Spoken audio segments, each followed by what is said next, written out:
میرے عزیز، خدا باپ کے فضل و کرم سے ہمارے لیے اس سے بڑی اور کوئی خوشی نہیں کہ اس کا حکم مان کر اس کی مخلوق کو اس کی پاک اور پوتر اور کامل محبت کا پیغام سنا سکیں۔ خدا باپ اپنے کلام میں ہم پر اپنی پاک اور کامل مرضی یعنی His perfect and holy will کو ظاہر کرتے ہیں۔ بائبل مقدس میں ہمیں پوئٹری بھی ملتی ہے اور پروز بھی۔ ان میں ہی خدا نے اپنے خیالات، اپنی سوچوں اور اپنے جذبات کا اظہار کیا ہے، اور ان خیالات کو اور ان سوچوں کو خدا نے اپنے چنے ہوئے خادموں کے ہاتھ سے لکھوا کر تمام انسانیت کے لیے دے دیا۔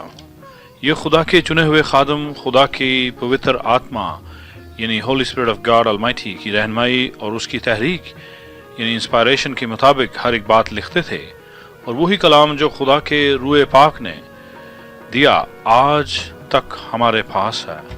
کئی لوگوں کا خیال ہے اور ان کا کہنا بھی ہے کہ یہ کلام انسانوں کا ہے کیونکہ انسانوں نے لکھا۔ انسانوں کے لیے دیا گیا کلام خدا نے انسانوں کے ہاتھ سے لکھوایا، انسانوں کی زبان میں، انسانوں کے سمجھنے کے لیے اور انسانوں کے عمل کے لیے۔ لیکن کسی بھی سبب سے یا کسی کے کہنے سے یہ حقیقت بدل نہیں گئی کہ یہ خدا کا سچا اور زندہ کلام ہے جو ہمیں حقیقی اور ابدی زندگی کے پاس لاتا ہے۔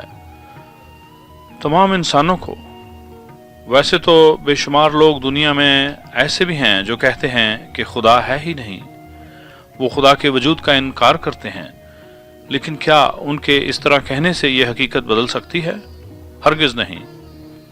ہمارا یہ ایمان ہے، ہمارا وشواس ہے کہ خدا ہے، اور یہ ضروری نہیں کہ ہم اس کا وجود ثابت کرنے کی کوشش کرتے رہیں۔ خدا نے اپنے وجود کی حقیقت کو ساری کائنات میں ظاہر کر دیا ہے۔ اس دنیا میں، اس کائنات میں جتنا کچھ ہے سب خدا کے وجود کی حقیقت کے گواہ ہیں، اور پھر خدا نے اپنا کلام نازل کر کے اور بھی ہمیں اپنی حقیقت سے آگاہ کیا، اور پھر اپنے بیٹے یسوع مسیح ناصری کو جسم میں بھیج کر ظاہر کر دیا کہ خدا محبت ہے اور اسے انسانوں سے بے پناہ محبت ہے، اور وہ کسی انسان کی ہلاکت اور بربادی نہیں چاہتا۔ یسوع مسیح کی بابت بائبل مقدس کی یہ گواہی ہے۔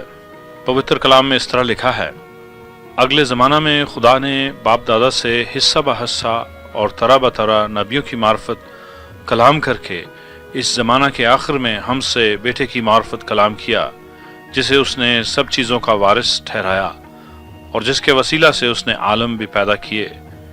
وہ اس کے جلال کا پرتو اور اس کی ذات کا نقش ہو کر سب چیزوں کو اپنی قدرت کے کلام سے سنبھالتا ہے۔ وہ گناہوں کو دھو کر کبریا کی داہنی طرف جا بیٹھا۔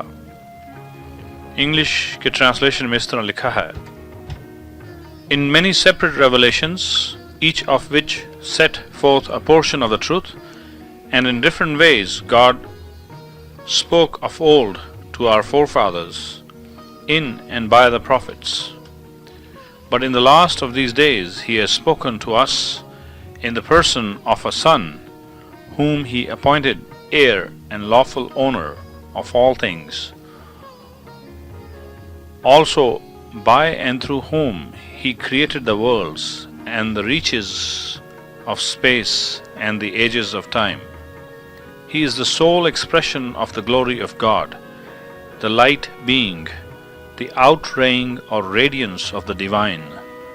And he is the perfect imprint and very image of God's nature, upholding and maintaining and guiding and propelling the universe by his mighty word of power.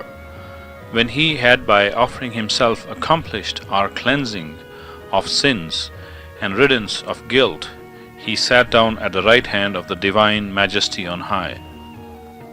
میرے عزیز، اس پیسج میں بہت گہری اور بھید بری باتوں کا ذکر ہے جو صرف ہولی اسپرٹ کی مدد اور طاقت سے سمجھی جاتی ہیں۔ اس پیسج میں یسوع مسیح کے قدرت کے کلام کا ذکر یعنی His mighty word of power کا ذکر ہم دیکھتے ہیں۔ یسوع مسیح ناصری بذات خود وہ قدرت کا کلام ہیں۔ ان سے پہلے خدا کے بھیجے ہوئے تمام نبی کہتے رہے، خداوند فرماتا ہے، Thus says the Lord۔ لیکن خود یسوع مسیح نے دنیا میں آ کر ہر بار یہی کہا،